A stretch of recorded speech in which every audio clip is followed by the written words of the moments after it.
Hello friends, स्वागत है आप सभी का आपके अपने यूट्यूब चैनल NYC एकेडमी पर। प्यारे बच्चों, आप सभी अच्छे होंगे, बेहतर होंगे और आशा करते हैं कि आप लगातार पढ़ भी रहे होंगे। तो जैसा कि आज आप लोग सामने में भौतिक विज्ञान के सबसे अंतिम जो आपका लेसन है, हमारा पर्यावरण, ठीक है। जो अंतिम पार्ट है वो है हमारा पर्यावरण। तो इसके आज हम लोग क्वेश्चन लेने वाले हैं, ठीक है। तो अभी तक इसके पहले मैंने आप लोगों को जो है टोटल 6 वीडियोस जो है मैंने आपको दे दिए हैं और वो पूरे लाइट चैप्टर से 2 वीडियोस हैं और मानव नेत्र से 1 वीडियो है।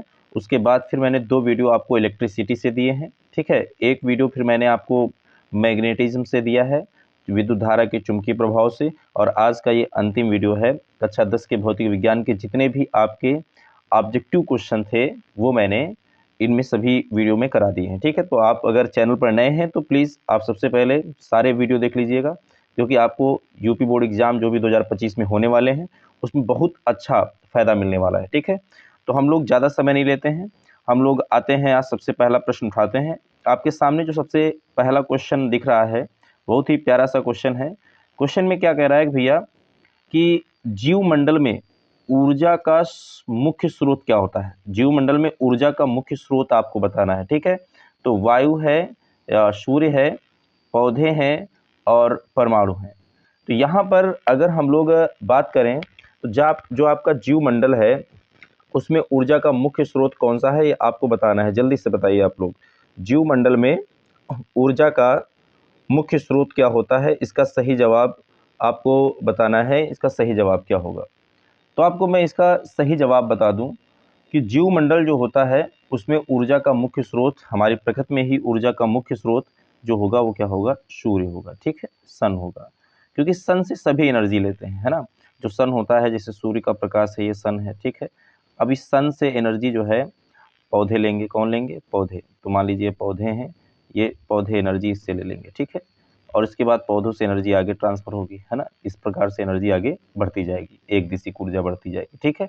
तो सबसे मुख्य स्रोत इसमें सूर्य हो जाएगा। आइए हम लोग दूसरा क्वेश्चन उठाते हैं।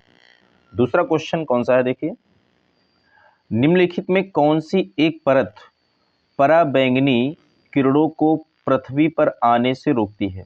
ऐसी कौन सी परत है जो पराबैंगनी किरणों को पृथ्वी पर आने से क्या करती है? रोकती है। तो यहाँ पर आपके जो ऑप्शन हैं, विकल्प हैं, क्लोरीन परत है, ओजोन परत है और ऑक्सीजन परत है और हाइड्रोजन परत है, ठीक है। तो यहाँ पर आपको सही जवाब बताना है कि कौन सी परत है जो पराबैंगनी किरणों से हमारी रक्षा करती है। तो इसका जो सही जवाब है वो होगा बी। ऑप्शन बी आपका बिल्कुल सही जवाब होने वाला है, ठीक है। बी नंबर इसका सही होगा। ओजोन जो होता है, ओजोन के विषय में हम बात कर लें, ओजोन को का फार्मूला होता है O3। क्या होता है? O3, ठीक है। ये पराबैंगनी किरणों से हमारी रक्षा करती है। अब इसके बाद ओजोन संरक्षण दिवस कब मनाते हैं हम लोग? ओजोन संरक्षण दिवस, ओजोन संरक्षण दिवस 16 सितंबर को मनाया जाता है। कब मनाया जाता है? 16 सितंबर को मनाया जाता है।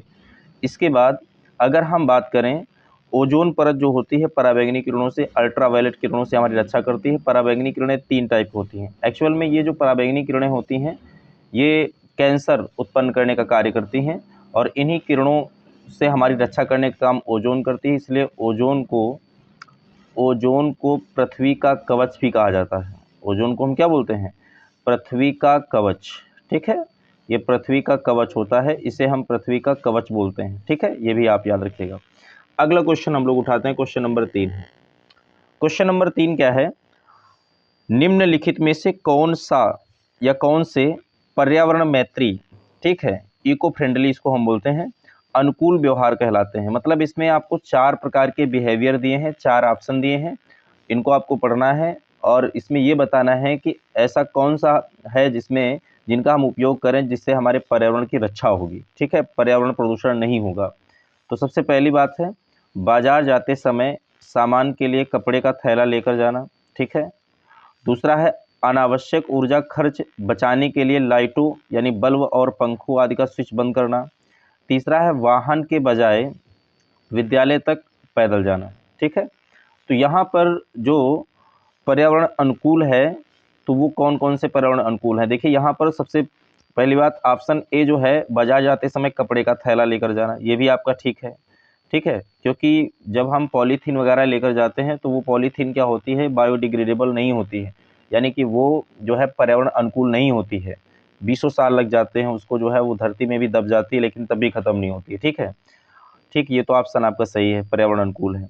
अनावश्यक ऊर्जा खर्च बचाने के लिए लाइट, बल्ब, पंखों का स्विच बंद करना, ये भी बात सही है बिल्कुल। जब यूज नहीं होता है तो लाइट वगैरह जो है, पंखा हमें बंद करना चाहिए। ठीक है, इसके बाद वाहन के बजाय विद्यालय तक पैदल जाना, ये भी सही है कि अगर जो है आपका ये हाउस है और हाउस से आप विद्यालय की ओर जाना चाहते हैं, तो अगर ज़्यादा दूरी नहीं है तो हम पैदल भी जा सकते हैं। ठीक है, और देखो ऐसे गाड़ी से जाएंगे तो गाड़ी से जाने पर क्या होगा, प्रदूषण होगा। ठीक है, और पॉल्यूशन होगा, सीधी सी बात, गाड़ी से धुआं निकलेगा, प्रदूषण होगा, जिससे कि जो है पर्यावरण को नुकसान होगा। तो ये भी कहीं तक सही है। ठीक है, तो यहाँ पर जो चारों ऑप्शन है, जो तीनों ऑप्शन है, ये तीनों सही हैं, तो उपयुक्त सही वाला जो आपका जवाब सही होगा। ठीक है, इसमें जो सही जवाब होगा उपयुक्त सभी होगा, सभी के सभी पर्यावरण अनुकूल व्यवहार कहलाते हैं। ठीक है, आइए हम लोग 4 नंबर क्वेश्चन उठाते हैं।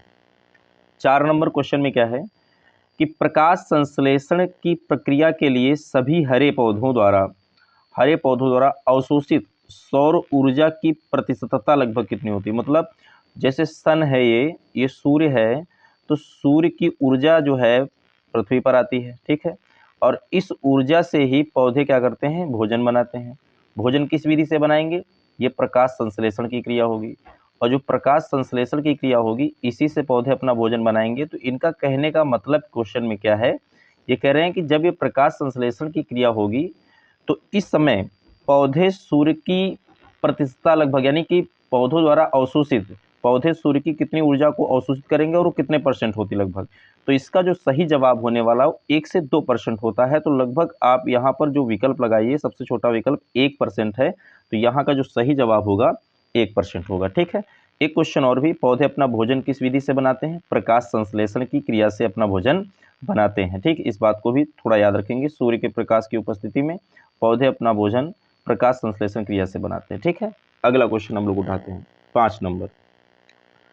5 नंबर आपका क्वेश्चन क्या है, निम्नलिखित में से कौन सा एक कृत्रिम पारितंत्र है। देखो कृत्रिम क्या होता है, जो मानव द्वारा बनाए जाते हैं। ठीक है, और प्राकृतिक क्या होता है, जो प्रकृति ने बना के दिया है। तो कृत्रिम पारितंत्र की हम लोग बात करें तो यहाँ पर जो है कौन सा सही होगा, यानी ऑप्शन है तालाब, खेत, झील और वन। देखो वन तो होगा नहीं कृत्रिम, ये तो प्राकृतिक है। झील भी प्राकृतिक होता है, तालाब भी प्राकृतिक होता है, नेचुरल होता है। ठीक है, खेत जो है ये एक प्रकार का कृत्रिम पारितंत्र है। ठीक है, खेत में अपने हिसाब से हम लोग फसलें उगाते हैं। ठीक है, और ये कृत्रिम पारितंत्र माना जाता है। बाकी सभी जो आपके हैं प्राकृतिक पारितंत्र हैं। ठीक है, तो इसका सही जवाब जो होगा आपका खेत होगा। खेत एक प्रकार का कृत्रिम पारितंत्र के तहत आता है। ठीक है, इसको याद रखेंगे आप लोग। आइए हम लोग क्वेश्चन नंबर 6 उठाते हैं। क्वेश्चन नंबर 6 लेते हैं। तो 6 नंबर में क्या है, खाद्य श्रृंखला में शाकाहारी जंतु होते हैं। तो थोड़ा सा इसको मैं आपको बताना चाहूँगा खाद्य श्रृंखला के विषय में, और इसको आप लोग जो है थोड़ा सा ध्यान दीजिएगा। देखो इसमें जो आपके विकल्प हैं भैया, वो विकल्प क्या हैं, उत्पादक हैं। ठीक है, और प्राथमिक उपभोक्ता हैं, और इसके बाद अगर हम बात करें तो द्वितीयक उपभोक्ता हैं और तृतीयक उपभोक्ता हैं। ठीक है, तो सबसे पहले हम ये देख लेते हैं खाद्य श्रृंखला क्या होती है। ठीक है, इसको हम बोलते हैं फूड चैन। फूड चैन, अब इसको थोड़ा सा आप लोग ध्यान दीजिएगा, इसको नोट भी कर लीजिएगा। ठीक है, खाद्य श्रृंखला, देखो खाद्य श्रृंखला होती क्या है कि एक जीव दूसरे जीव का भोजन बनता है। आपको पता है कि जो है ऊर्जा का ट्रांसफ़र जो होता है इसी खाद्य श्रृंखला के माध्यम से होता है। यानी कि एक जीव जो होता है, एक जीव दूसरे जीव का भोजन करता है। ठीक है, ये बात ठीक है, दूसरे जीव का भोजन करता है। तो ये जो भोजन जो है, एक जीव जब दूसरे जीव का भोजन करेगा, ठीक है, तो इसमें भोजन बनता है। तो इससे क्या होता है कि एक प्रकार की फूड चेन तैयार होती है, वही खाद्य श्रृंखला होती है। ठीक है, अब इसमें क्या होगा, खाद्य श्रृंखला में जो सबसे पहला सदस्य आता है, इसके सदस्यों की हम बात करें तो इसमें सबसे पहला सदस्य आता है उत्पादक। क्या आता है, उत्पादक आता है। ठीक है, और उत्पादक जो होते हैं इसमें होते हैं हरे पौधे। कैसे पौधे होते हैं? हरे पौधे होते हैं। हरे पौधों के अलावा इसमें आता है प्लवक आता है, ठीक है, प्लवक फाइटोप्लैंक्टन वगैरह जो है। इसके बाद नील हरित शैवाल जिसको आप काई बोलते हैं, ठीक है, नील हरित शैवाल। तो ये होते हैं तुम्हारे खाद्य श्रृंखला के सबसे प्रथम सदस्य होते हैं। इसके बाद अगर हम सेकेंडरी, ये तो फर्स्ट सदस्य हो गए, अगर हम दूसरे की बात करें, जो द्वितीयक सदस्य होते हैं सेकेंड वाले, वो क्या होते हैं? देखो, ये होते हैं उपभोक्ता। क्या होते हैं? उपभोक्ता, ठीक है। खाद्य श्रृंखला के द्वितीयक सदस्य होते हैं उपभोक्ता। और उपभोक्ता जो होते हैं भैया तीन होते हैं। एक होता है प्राथमिक उपभोक्ता। क्या होगा? प्राथमिक उपभोक्ता, ठीक है। और इसके बाद आपने पढ़ा भी होगा, दूसरा जो होगा इसमें होगा द्वितीयक उपभोक्ता, ठीक है, द्वितीयक उपभोक्ता। और तीसरा जो होगा वो होगा तृतीयक उपभोक्ता, हम इसको बोलेंगे, ठीक है, तृतीयक उपभोक्ता। तो यहाँ पर अगर हम बात करें कि ये प्राथमिक उपभोक्ता, द्वितीयक उपभोक्ता और तृतीयक उपभोक्ता होते क्या हैं? प्राथमिक उपभोक्ता जो होते हैं ये होते हैं शाकाहारी। क्या होते हैं? शाकाहारी, ठीक, जो अपने भोजन के लिए साग सब्जियों पर डिपेंड रहते हैं, ठीक है, हरे पौधों पर डिपेंड रहते हैं। दूसरे होते हैं मांसाहारी होते हैं। क्या होते हैं? मांसाहारी। और तीसरे जो होते हैं ये होते हैं सर्वाहारी, जो सब कुछ खाते हैं, ठीक है। अब यहाँ पर आपसे प्रश्न क्या पूछा गया है? खाद्य श्रृंखला में शाकाहारी जंतु होते हैं, तो शाकाहारी कौन होते हैं? प्राथमिक उपभोक्ता होते हैं। इसका सही जवाब जो होगा आपका बी नंबर होगा। और ये पूरा जो मैंने आपको फूड चेन के विषय में बताया हुआ है, इसको आप लोग नोट कर लेंगे, ठीक है। ये काफ़ी इंपॉर्टेंट है। खाद्य श्रृंखला क्या होती है कि एक जीव दूसरे जीव का भोजन बनता है, ये सही है, और उसी में खाद्य श्रृंखला बनती है। और इसके सदस्यों की बात करें तो उत्पादक होता है सबसे पहला सदस्य, इसमें हरे पौधे, प्लवक, नील हरित शैवाल आते हैं। द्वितीयक उपभोक्ता, अगर द्वितीयक सदस्य की बात करें तो उसमें उपभोक्ता आते हैं। उपभोक्ता में प्राथमिक उपभोक्ता, द्वितीयक उपभोक्ता, तृतीयक उपभोक्ता आते हैं। प्राथमिक उपभोक्ता शाकाहारी, द्वितीयक मांसाहारी और तृतीयक होते हैं सर्वाहारी। तो इस तरह से हमसे शाकाहारी जंतु के विषय में पूछता है, तो हमारा सही जवाब होगा प्राथमिक उपभोक्ता, ठीक है। आइए हम लोग क्वेश्चन नंबर अगला उठाते हैं, 7 नंबर उठाते हैं। देखिए 7 नंबर क्वेश्चन क्या है? जैविक घटकों में आते हैं। आपको प्रश्न में दे रखा है कि जैविक घटकों में कौन कौन आते हैं, ये आपको बताना है, ठीक है। तो सबसे पहला जो आपका विकल्प है उपभोक्ता एवं उत्पादक। पहला विकल्प आपका क्या है? उपभोक्ता एवं उत्पादक। दूसरा है उत्पादक एवं अपघटक, ठीक, उत्पादक, उपभोक्ता तथा अपघटक। और अगर हम बात करें उपर्युक्त में से कोई नहीं। तो यहाँ पर जो सही आपको जवाब बताना है, तो सबसे पहले इसका विकल्प तो हम बता ही देंगे आपको। हम थोड़ा सा इसके विषय में बता दें। देखिए पर्यावरण जो होता है, पर्यावरण, तो पर्यावरण की बेटे हम बात करें तो इसके घटक होते हैं। क्या होते हैं? घटक। अब पर्यावरण के जो घटक होते हैं वो होते हैं दो। एक होता है जैविक घटक। क्या होगा? जैविक घटक। और दूसरा जो होगा वो होगा अजैविक घटक। क्या होगा? अजैविक। यानी एक बायोटिक होंगे और दूसरे होंगे अजैविक घटक हो जाएंगे। अब जैविक घटक क्या होते हैं? जैविक घटक वे होते हैं जिसमें सभी जीवधारी होते हैं। इसमें सभी जीवधारी आएंगे, यानी सब में जो है जीवन होगा, ठीक है, सब में जीवन होगा, ये सभी जीवधारी आते हैं। अब जैविक घटक घटक में कौन कौन आते हैं? तो जैविक घटक में 3 आते हैं। तो सबसे पहले इसमें होता है उत्पादक। क्या होता है? उत्पादक। दूसरा होता है उपभोक्ता। क्या होता है? उपभोक्ता, ठीक है। और इसमें जो तीसरा हो जाएगा उसी को हम बोलेंगे अपघटक बोलेंगे। अपघटक को ही प्रकृति का मेहतर कहा जाता है, ठीक है। अब उत्पादक जो होते हैं इसमें अगर हम बात करते हैं तो इसी में आते हैं हरे पौधे आते हैं, ठीक है। जो उपभोक्ता होते हैं ये भोजन के लिए दूसरे जीवों पर निर्भर होते हैं, तो इसी में आ जाएंगे मानव और जानवर आ जाएंगे इसमें, ठीक, मानव और जानवर। अब जानवर हरे पौधे ही तो खाते हैं, मानव भी वही खाता है, सब्जी वगैरह, ठीक है। अब घटक में हम लोग बात कर लें तो इसमें आते हैं जैसे कवक आता है, ठीक है, और दीमक इसी में आता है, और इसी में केचुआ आता है। क्या आता है? केचुआ, ठीक है। तो ये सभी इसमें आते हैं। तो यहाँ पर अजैविक घटक क्या, देखो अजैविक घटक में भी 2 भाग होते हैं। अजैविक घटक में एक होता है प्राकृतिक, यानी इनमें जीवन नहीं होता है, ठीक। एक होगा प्राकृतिक और एक क्या होगा, दूसरा हो जाएगा तुम्हारा कृत्रिम। तो प्राकृतिक में क्या आएगा, प्राकृतिक में जैसे वायु, वायु नेचुरल है, ठीक है, वायु हो गया, सूर्य का प्रकाश हो गया, ठीक है, ये चीज़ें, स्थल हो गया, जमीन जो है नेचर ने दी हमको। कृत्रिम की बात करें तो इसमें सारे आविष्कार आ जाएंगे, क्या आ जाएंगे, सारे आविष्कार, ठीक है। इसी में उपकरण सभी आ जाएंगे, जितने भी उपकरण हम लोग उपयोग करते हैं वो सभी आ जाएंगे, ठीक। बांध आ जाएंगे, बांध क्योंकि मनुष्यों ने बनाए हैं, कृत्रिम है। नहर आ जाएंगे, कैनाल्स, ठीक है, ये भी मनुष्यों ने बनाए हैं, ठीक है। तो ये सभी जो है, रोड सड़कें आ जाएंगी, तो ये भी मनुष्यों ने बनाए हैं। तो हैं सभी ये पर्यावरण के घटक ही, लेकिन हमसे यहाँ पर जैविक घटक के विषय में पूछ रहा है। तो जैविक घटक आप देख रहे हैं 3 भागों से मिलकर बना होता है, उत्पादक, उपभोक्ता और अपघटक। और ये भी आप नोट कर लेंगे। तो यहाँ पर हम बात करें तो ये 3 भाग जो आते हैं, उत्पादक, उपभोक्ता और अपघटक, इन्हीं से जैविक घटक बनते हैं, ठीक है। आइए हम लोग क्वेश्चन नंबर 8 उठाते हैं। क्वेश्चन नंबर 8 आपका क्या है? क्वेश्चन नंबर 8 है, निम्नलिखित में से कौन आहार श्रृंखला का निर्माण करते हैं? देखो, आहार श्रृंखला का निर्माण तभी होगा, मैंने अभी बताया था कि फूड चेन के विषय में, एक जीव दूसरे का भोजन बनेगा। तो अब घास को गेहूं तो खाएगा नहीं, और फिर गेहूं को आम नहीं खाएगा, तो ये तो ऑप्शन बिल्कुल गलत हो जाता है, ठीक है।